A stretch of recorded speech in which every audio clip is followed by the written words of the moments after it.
Hello fierce, I am অপূর্ব চ্যানেলের পক্ষ থেকে আমি অপূর্ব রয়েছি আপনাদের সাথে।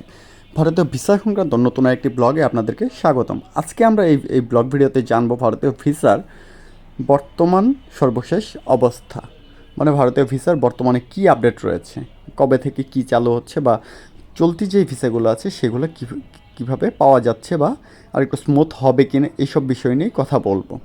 তো তার আগে বলে নিই, নভেম্বরের 18 তারিখ বিকেল থেকে আপনারা একটি ভিডিও খুব দেখছেন অনেক অনেক ইউটিউবারের চ্যানেলে, সেটা হচ্ছে যে ট্যুরিস্ট ভিসা চালু হচ্ছে খুব শীঘ্রই, সেটা হতে পারে ডিসেম্বরের 1 তারিখ অথবা ডিসেম্বরের মাঝামাঝি থেকে।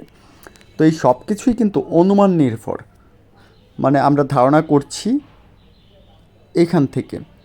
আর ধারণাটা কেন হচ্ছে? ধারণাটা করা হচ্ছে কারণ বাংলাদেশ সরকার ভারতের হাইকমিশনের সঙ্গে কথা বলেছেন এবং ওনারা বলেছেন যে ভারতের সঙ্গে আমাদের বন্ধুত্বপূর্ণ সম্পর্ক ওনারা রাখতে চান এবং যোগাযোগ ব্যবস্থা ঠিক রাখতে চান, এবং এই কথাটি ভারতীয় হাইকমিশনার দিল্লি পর্যন্ত পৌঁছে দিয়েছেন ভারতের পররাষ্ট্র মন্ত্রণালয়ে। এটার প্রেক্ষিতেই আমরা বলছি যে ভারতীয় ভিসা হয়তোবা স্মুথ হবে বা ট্যুরিস্ট ভিসা হয়তোবা খুলবে। তবে এখন পর্যন্ত কোনো অথেন্টিক নিউজ পাওয়া যায় না যে কবে থেকে ট্যুরিস্ট ভিসা খুলবে বা কবে থেকে ট্যুরিস্ট ভিসা চালু হবে বা কবে থেকে সব কিছু সচল হবে।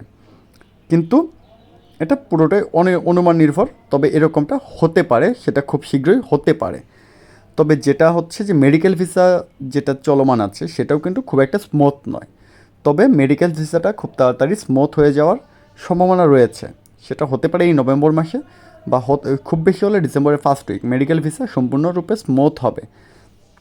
আপনারা যারা হচ্ছে মেডিকেল ভিসা এখন দিতে গেলে কী হয়, স্লট আছে 200 জনের, ট্রাই করছেন 2000 জন, স্লট পাচ্ছেন 15-20 জন, বাকিরা হচ্ছে টাকা দিয়ে দালালের সাথে কন্ট্যাক্ট করছেন, সেখানেও গিয়ে স্লট পাচ্ছেন। এরকম একটা অবস্থা যাচ্ছে মেডিকেল ভিসা, স্টুডেন্ট ভিসা এবং এন্ট্রি ভিসার জন্য। এবং স্টুডেন্ট ভিসার জন্য যারা হাই কমিশনে মেইল করছেন তাদেরকে কিন্তু হাই কমিশন থেকে কল দেওয়া হচ্ছে।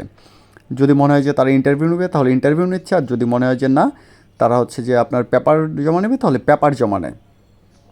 এবং মেডিকেল ভিসার ক্ষেত্রেও একই সিস্টেম, আপনারা যেভাবে স্লট ম্যানেজ করছেন সেটা হোক অনলাইন থেকে, হোক হচ্ছে হাই কমিশনে গিয়েও, অথবা হোক ইমেল করে, যেভাবে হোক স্লট ম্যানেজ করছেন, ভিসা পাচ্ছেন। তবে অল্প কিছু দিনের মাঝেই এই ভিসা প্রক্রিয়াটা আরও সহজতর হতে যাচ্ছে, আর এন্ট্রি ভিসাটাও আরেকটু সহজতর হবে। এবং আমি গত ভিডিওতে বলেছিলাম যে ভারতীয় বাংলাদেশে আইবেক সেন্টারগুলো একটা টেন্ডার দিয়েছেন নিরাপত্তা রক্ষীর জন্য।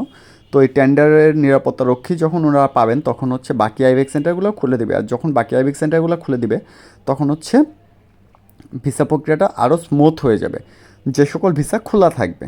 তবে আমরা আশা করছি ট্যুরিস্ট ভিসা যদিও না খুলে, কনফারেন্স ভিসা এবং হচ্ছে বিজনেস ভিসা, সাথে স্টুডেন্ট ভিসা, মেডিকেল ভিসা, এগুলো হচ্ছে অনেকটাই স্মুথ করে দিবে। মানে কনফারেন্স এবং স্পেশালি বিজনেস ভিসাটা হয়তো তারা অন করে দিবে, কিন্তু অন করার আগ পর্যন্ত কিছুই বলা যাচ্ছে না। তবে হ্যাঁ, আজকে একটা আমার পরিচিত একজনের সাথে দেখা হলো, উনি গত 2 দিন আগে কনফারেন্স ভিসা পেয়েছেন, এবং কনফারেন্স ভিসাটা উনি কীভাবে পেয়েছেন সেই বিষয়ে আমি অবশ্যই আপনাদেরকে একটি ভিডিও দিব। তবে সেটি হচ্ছে আগামী শুক্রবারে সেই বিষয়ে ভিডিও আসবে। পুরো প্রক্রিয়াটা আমি আপনাদেরকে দেখিয়ে দিব যে এই মুহূর্তে কনফারেন্স ভিসাটা আপনারা কীভাবে নিতে পারেন বা কী কী প্রসেস ফলো করলে কনফারেন্স ভিসাটা পাওয়া যাবে। তো এই ছিল ভারতীয় ভিসার আপডেট। বিজনেস ভিসা সম্পর্কে এখন পর্যন্ত কোনো আপডেট নেই। বিজনেস ভিসা পেয়েছে এরকম কারোর সাথে আমার এখন পর্যন্ত কথা হয়নি, বা কেউ পেয়েছে বলে আমি জানি না, খোঁজ নিয়ে এখন পর্যন্ত আমি জানতে পারিনি। আর ট্যুরিস্ট ভিসা সম্পর্কিত কোনো অথেন্টিক নিউজ নেই যে কবে থেকে চালু হবে, এই ধরনের কোনো সম্ভাবনা নেই। তবে মেডিকেল ভিসাটা অনেকটাই স্মুথ হবে আগামী কয়েকদিনের মাঝে, এটা 100% অথেন্টিক একটা নিউজ। মেডিকেল ভিসা আগের চেয়ে অনেক বেশি স্মুথ হবে, বা বর্তমানে যে অবস্থায় আছে তার চেয়েও বেশি স্মুথ হবে। এর বাইরে যেটা আছে এন্ট্রি ভিসা বা ডাবল এন্ট্রি ভিসা, সেটাও কিছুটা স্মুথ হচ্ছে, অদূর ভবিষ্যতে আরও মানে আগামী 1 মাসের ভিতরে আরও স্মুথ হয়ে যাবে।